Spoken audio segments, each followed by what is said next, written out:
So that's a summary of the first part of the Entrepreneur's Bootcamp, which is the nugget or the elevator pitch, and its sole purpose is to create excitement and get permission to give you a presentation.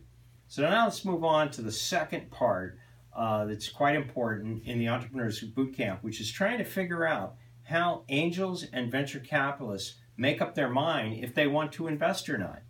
And there's kind of a straightforward answer, which has to do with fear and greed.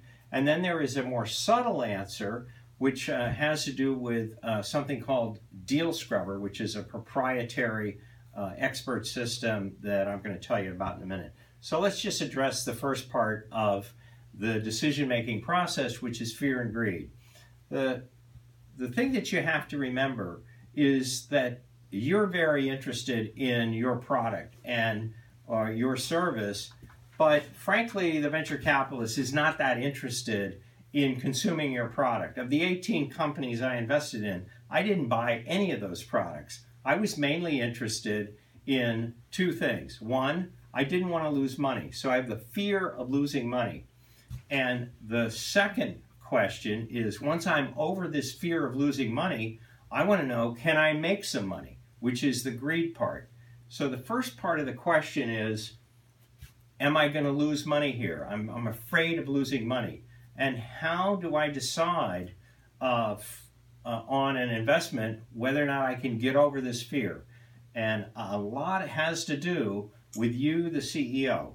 It has very little to do with your product or your service or even your financials.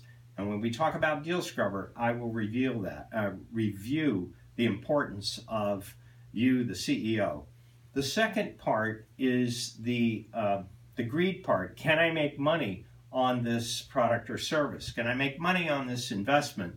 And that has to do with your secret sauce or your kryptonite and how exciting you can make it. So the nugget talks a lot about the excitement.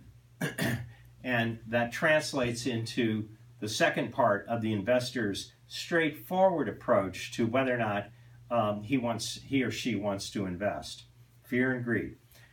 Now let's talk about Deal Scrubber for a moment. Now this is far more subtle and more difficult and frankly proprietary to what we have here. When I started out to found Shepherd Ventures years ago, I didn't know anything about being a venture capitalist. And so I went to school and I went to talk to literally hundreds of venture capitalists in California and nationwide. I went to conferences. I actually went and met venture capitalists. And I was trying to learn how to become a venture capitalist. And one of the questions that I asked them was, in the final analysis, what is your rule of thumb or your secret for deciding whether or not you want to invest or not? And I recorded what they told me. And I wound up with about 92 answers to this question. It was their favorite rule of thumb or some other deciding factor that was paramount. And the results are quite surprising. Of the 92 questions, 30 of them, about a third, have to do with the CEO, and only 10 of them, or about 10%, have to do with the product and service. So there's a 3 times larger emphasis on the CEO as opposed to the product. So let's take a look at these CEO questions, because the CEO has a lot to do with this question of fear. Am I going to lose money? And the answer is, if you analyze these 30 questions about the CEO, it sort of boils down to trust. One of my favorite questions is,